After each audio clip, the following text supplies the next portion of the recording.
Hey everyone, it's Keeley here for Soy and Shea, and thank you so much for joining me for today's soap making video where I am doing a customer request soap. I had a comment left on one of my videos by Susan, who is a long-time customer of mine, and she asked if I was ever going to make another one of the Kakadu Plum and Cucumber soaps. Now, quite often when I am making my limited edition soaps, they're called limited edition because I get fragrances in just to have a play with color, scent, and that sort of thing. And I make the soaps up, and generally once they're gone, very rarely do they get remade to be brought back into the mix. They might get made in a couple of years' time sort of thing, but usually they are a one-off. So I asked Susan what it was. She said it was for her husband. He really, really liked this soap. And so I said, what is it about this soap that he likes? Because quite often people say to me, I really like the feel of the soap, the lather, the feel on the skin.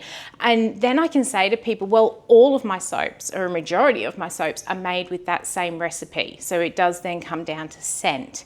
When it does come down to that they really like the scent, it's a little bit harder unless I've got something similar. But she came back to me and she said he likes everything about it. Likes the soap, likes the color, likes the chia seeds, likes the scent. It's like, there's a problem. When someone likes everything about that one particular soap, they do generally want that style of soap back.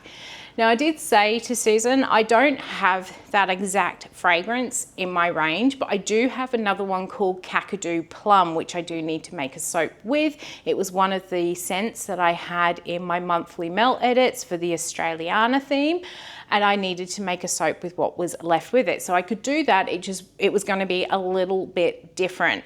I said I could still use the same colors, I can still add in the chia seeds, but the scent might be just a little bit different.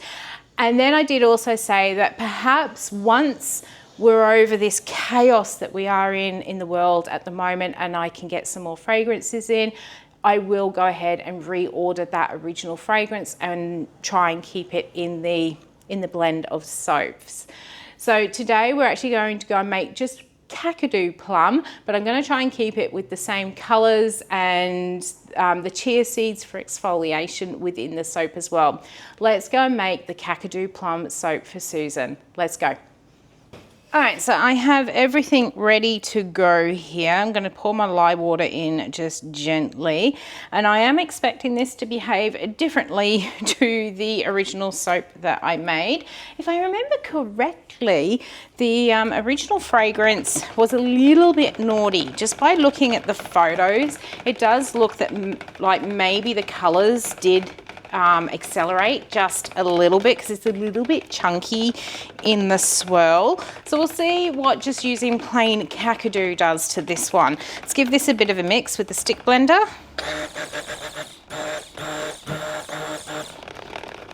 So because of that, I'm just only bringing that to a light emulsion there, just to make sure we've got plenty of time to work.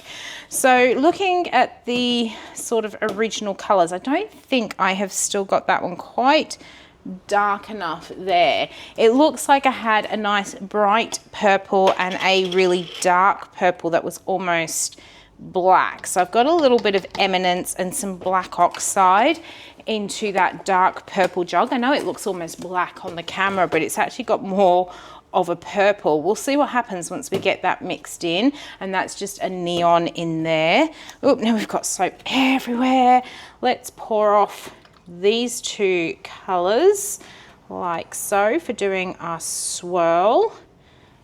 And then into the big pot, it looks like the base of the soap was a light green. So I'm going to go for Olive Grove in this one today. So it'll be very, very similar in color. We'll just see what happens. Let's get these colors mixed in. Also into my big pot here, I'm gonna add in some chia seeds as well. I remember when I made that soap, I was actually experimenting with what chia seeds would do within a soap. But let me get this mixed in.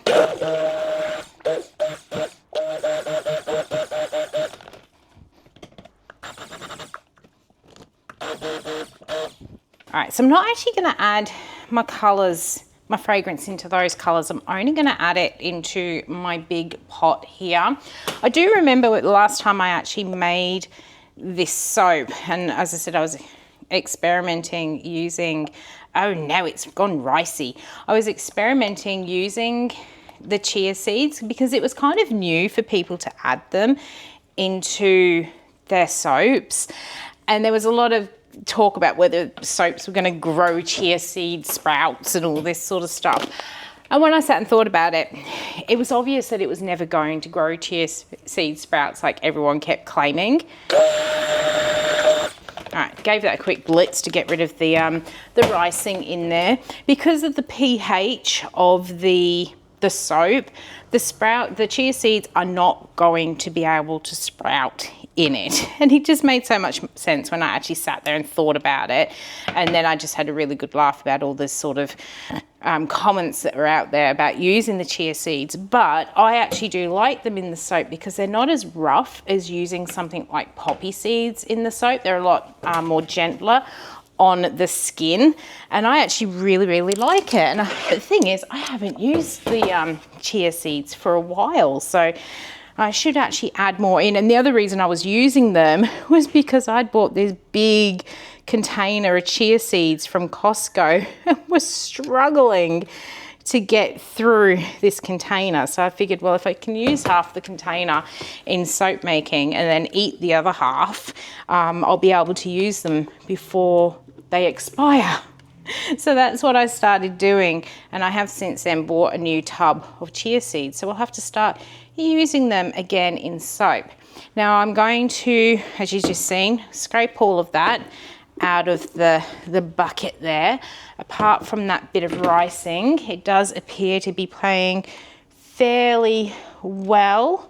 And from what I can see in the pictures, possibly because it moved quick, I did like a in the mold drop pour. So that's what I'm attempting to do now. Might just grab the the hanger. It's not a coat hanger at all, but there you go. And we're going to give that a bit more of a swirl through there, like so. I'm going to scrape out the pots, and then we might do a bit of a spoon top on this one. I've got soap on me. Let's get that off.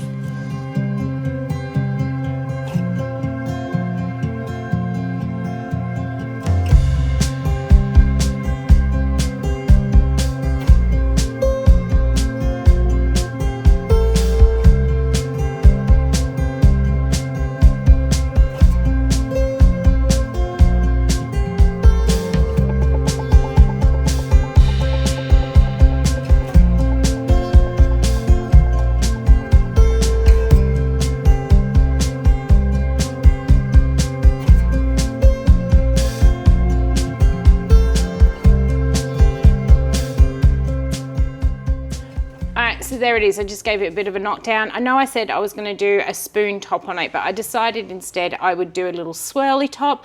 This style of soap really does usually lend itself more to that flat top. It's what people are looking for. So I'm going to leave it like that, I think. I'm always changing my mind when making soap.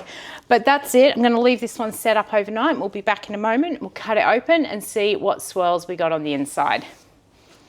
All right, it's the next day and I'm ready to cut into the Kakadu Plum Soap. It is smelling really good. I am really pleased with the color it's come up because that is the color that the original photos of the original soap look. So far I'm doing well at replicating this one. I do find it very hard to replicate soaps. It's easy enough to put the same fragrance in if I've got them, but it's very hard to get the same colors and swirls and everything. But so far it's looking good. So let's cut through with Ida. Oh, she's firmed up a bit. Chonk we go. All right, let's take a look. Oh, that end piece is a little bit boring, but I can tell you this side is looking much better and it is matching the original design. So really happy about that there. Let's grab that one. Love those colors, and I really like how that dark purple it looks almost black, but you can tell that it's not quite black, and it is smelling so good. That Kakadu plum has this really, really unique smell to it. It's got almost like a slightly acidic sort of smell, but it's one of those, it's really, really nice as well. Oh, they're a bit sticky. It was very hard to cut, but it's a little bit sticky on the inside. But super happy with how this one has come up. So Susan, I hope that your hubby enjoys these ones when they are ready. In fact, probably by the time this video comes out, these soaps will be ready. And as I said, when things start to improve a little bit more and I'm back to my fragrance hoarding and buying new fragrances all the time, I will definitely add the Kakadu plum and cucumber fragrance back into my little ordering, but it might be a little while before I'm ordering new scents. But I'm super, super happy with how this one has come out.